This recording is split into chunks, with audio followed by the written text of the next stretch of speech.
Welcome back to Cronkite News. I'm Ashley Engel, and this is your Cronkite Sports Report. The NBA regular season came to a close yesterday, and the Suns finished at the top of the Western Conference. Their first matchup in the playoffs will take place Sunday night against one of 4 teams involved in the play-in tournament. The WNBA draft is tonight, and the Mercury have 2 third-round picks. They used their first 2 picks in trades, acquiring Diamond DeShields in exchange for the first-round pick and sending their second-round pick to Indiana.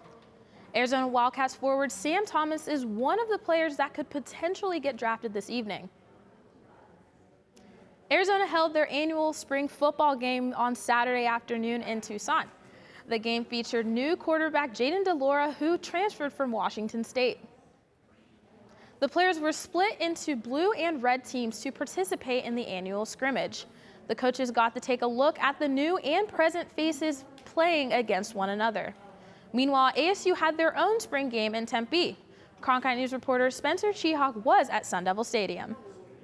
While the difference between friend and foe was only in the wool caps worn, the ASU spring scrimmage at Sun Devil Stadium had a little bit of everything, from NFL-bound alumni to hugs to fireworks, and of course, Sparky. While there is no official winner from tonight's contest, ASU fans certainly had their own opinions. If you had to pick a color, gold or maroon, which one is your favorite? Maroon. Why maroon? While the Maroon squad unofficially won the night, the red flags surrounding the team remain unanswered on both sides of the ball after a rocky winter on and off the field. With nearly 5 months to find answers to those questions, head coach Herm Edwards took time after the game to focus on what was directly in front of the team. It's always fun to come into this stadium.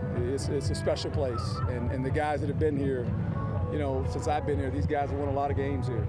They don't know how good it is until they see the fans in here and the advantage we have with our fans. They do a fabulous job for us, making noise, and can't wait to see them again. We all got an idea of what, Coach Herm is like, wherever he goes, signing autographs and stuff like that. But it was super fun to, see a lot of the kids and the fans and just give back to the community, because we're going to need them come this fall, with those big games. We need them to be loud, so it was super fun. Football will return to Sun Devil Stadium on September 1st. In Tempe, Spencer Chihawk, Cronkite Sports. After winning 4 tournaments in his last 6 PGA Tour events, Scottie Scheffler is the Masters champion.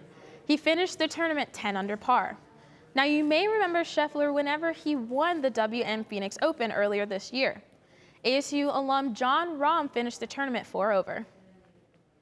Her passion for sports and boosting programs has landed this Phoenix native a top spot at GCU. Cronkite News reporter Zachary Larson has more on the new athletic director at Grand Canyon University. Just 3 miles north of Grand Canyon University is where athletic director Jamie Boggs grew up. After several years at Duke and Georgia State, she found herself back in Phoenix, doing what she loves. I remember growing up, the only thing I ever really loved was sports. If you're from Phoenix, and most of us here grew up diehard Phoenix Suns fans, and so I was a Phoenix Suns fan. I decided that I was going to pursue that and maybe not use my psychology degree or my law degree. Boggs was brought to GCU in 2015 as a deputy athletic director. After leading Georgia State's effort to elevate the school's football program to bowl eligibility, now she's tasked with transitioning GCU from a Division II school to a Division I. Jamie is unbelievable in terms of what she does behind the scenes to give the athletes and this university the best experience possible, whether they're here for 4 or 5 years. That's what's in the forefront of her mind.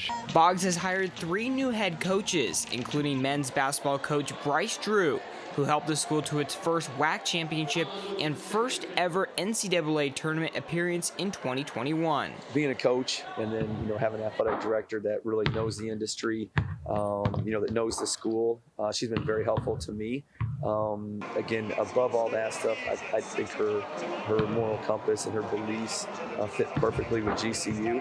Boggs became the school's first woman named vice president of athletics in April 2021 and is one of 3 female Asian American athletic directors at the Division I level, a feat she hopes will inspire others to be in her shoes one day. I realize now, and I'm very intentional about making sure that I guess it's not, I wouldn't say pressure, but just being very intentional about, supporting women and minorities who are also looking to be in the athletics director role. With numerous conference championships since her arrival, the next step is to turn those wins into national championships one day. In Phoenix, Zachary Larson, Cronkite News. That's all for today's Cronkite Sports Report. Back to you, Sedona.